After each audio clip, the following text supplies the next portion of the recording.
జిన్నారం మండలం సంగారెడ్డి జిల్లా కొడకంచి మాదారం ఇద్దరు మగ పిల్లలే. ఒక మగ పిల్లాడు ముద్రాజు, ఒక మగ పిల్లగాడు ఆంధ్రుల పిల్లాడు. ఒకడు 6 ఏళ్ళు ఉంటాడు, ఒకడు 5 ఏళ్ళు ఉంటాడు.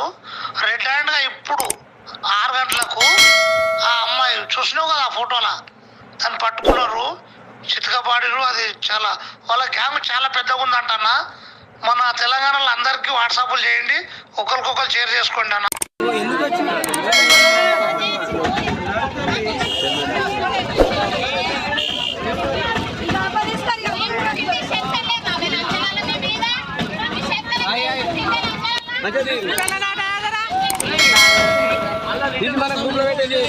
పెడతా పెడతా దొంగ తొరిగిత జాగ్రత్త.